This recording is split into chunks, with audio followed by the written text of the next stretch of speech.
All right, the Newport Gulls are 20-4. Chris Patsos, you're one of the owners. Yes. Here we are at Cardine's Field, a beautiful place. Talk about this season and how it fits into the overall story of the Newport Gulls. Well, it's our 24th year in Newport, and this year has been special so far. We've got a great team in the field, and 20-4, 21-4.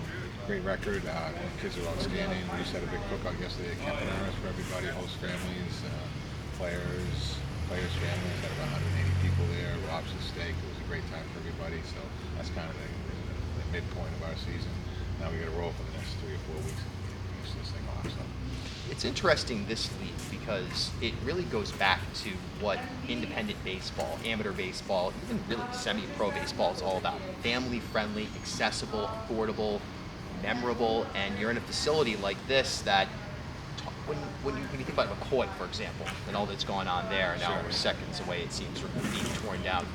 How does that impact your business model and just sort of the direction of the franchise, knowing the unique role that you serve in this community? Yeah, we've had to step it up a little bit because the Patsos had moved to Worcester. But we've always been a community-based team. We've always been about the fans, the community, the support we have here. Baseball's kind of secondary.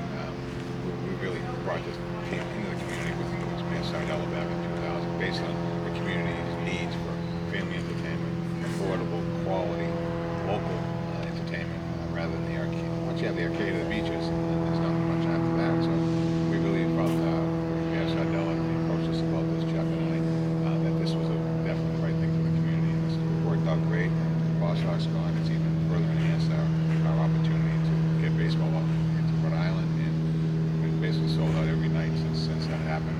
We have fan base and support. The community's been outstanding. There's kids here every night. Little leagues. That's what we thrive on. That's what we love to see. Championships are good, but seeing that success in the community is the pinnacle.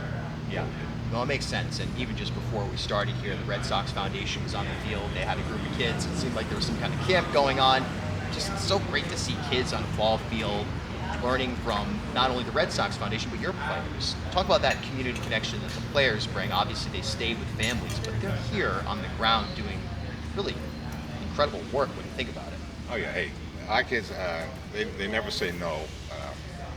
I'm involved in I do challenge baseball as well with the special needs kids. We had an event out here a few weeks ago. We had 8 of our players out here helping out, volunteering their time, which is outstanding. But yeah, Red Sox Foundation we have out here today. They've been great.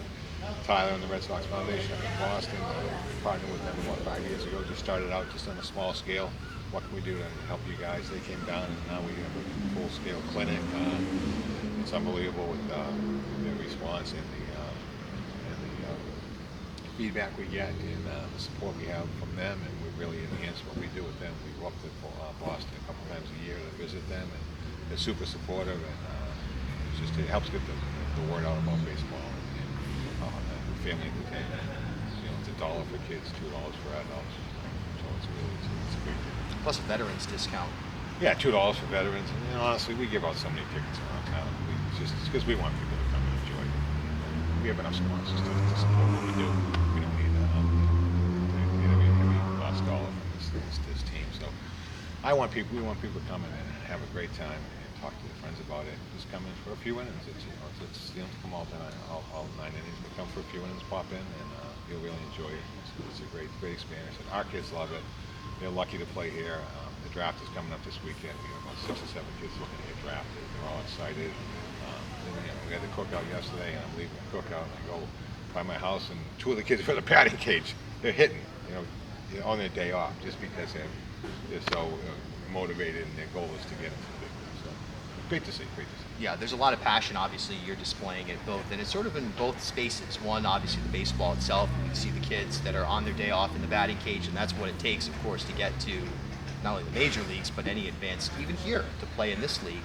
But Newport has changed a lot. The real estate market's changed. Things have shifted in a lot of different ways. Yet, you're a community anchor.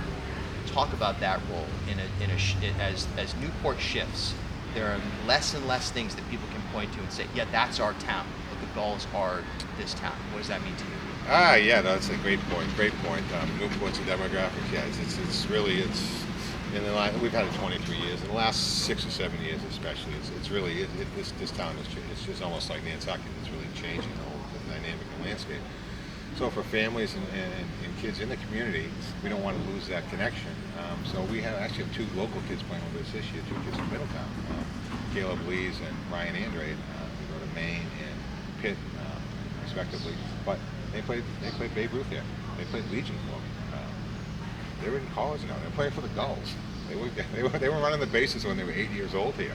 So that stuff there is so important. Our manager's Frank Holberg.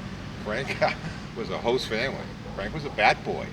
Frank was a player for us. Frank was a volunteer coach for us. Frank is now our head coach.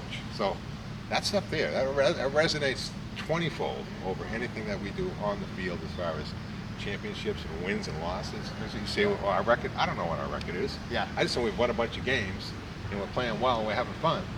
And the most important thing is win the last game. Right. We didn't do that last year, so I know it's a great season. It's all good, and it's it's positive, and the kids are playing hard. But ultimately, you want to get that last game. That's what they want to do. But from a community standpoint, the wins and losses are second to what we accomplish here as a group. And a great bunch of owners. We have a great group of people in this organization with Chuck Paver and Lon Westmoreland, Greg Fader, Mark Corrin, and myself. We really believe in what's going on here and want to make a difference. Yeah, I think for sure you really are making a big difference. It's a brand that is just synonymous with like good things, Yeah, it's all positive. We don't. People say, "Oh, you should serve beer." We don't want to serve beer. We don't need beer. There's enough beer in the town. Okay, we don't need to serve beer in here. This is a family venue, and people come in to get away from maybe some of that stuff and just come in and keep it pure and keep it real. And that's what we do, and that's why we take pride in what we're doing, and we work hard at it. And it shows in the experience that people have when they come here. So.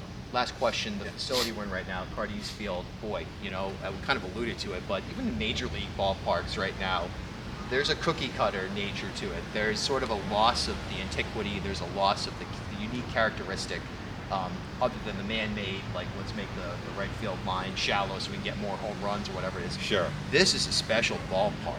Talk about the infrastructure from a physical standpoint and the history here, what that means to you. Yeah, I mean, you look at it, you come in here and you go, wow, what a great facility. Yes, it's, but like anything, they get older over time, and there's a little more maintenance to keep them up. But we've kept this pretty as intact as we can. We've made a few modifications here and there. We've talked about maybe doing turf and infield, but that's, we go back and forth on that. Just a maintenance issue, just because the city is so strapped out in the summer. They don't have anybody to really work in the field. It's hard to maintain this, so we put a couple guys in the field in the summer just so we can make sure that things are done right. But no, the field's beautiful. I mean, hey, you have two dugouts on the same side. I think there's two fields in the whole country that have that. You have two bullpens out there right next to each other. Yep. You got 30 guys right on top of each other. Usually there's a separation, but here there's a lot of forced camaraderie when you're playing. And the uniqueness of the field, yes, the right field area, the wall, that's a brick building. Other Disney teams come in here and they walk to that wall and they touch it and then they walk away. And they don't go near that thing again in the game because it's concrete. So, but it's very, very high fences and things, and you get houses around here. You get people in the backyards watching games and having cookouts while the games are going on. They have cookouts for the team on their off days, and it's a cool facility. Right downtown Newport, ton of history here, 1905. So it works with what we do, and we play off of that, and we enhance that, and hopefully it's people love coming here. So we want to put a good product in the field. And just, like I said, it's all about the community. That's really what it's about. 110%. So. Yeah, it totally shows. Come on, check out a Newport Gulls game. And not just this year, but every year. This is the Newport This Week podcast. I'm Bill Bartholomew. Thanks a lot. Thank you. Thanks, Bill. Yeah, Appreciate my it. pleasure. Thank you. Yep, thanks so much. That was great.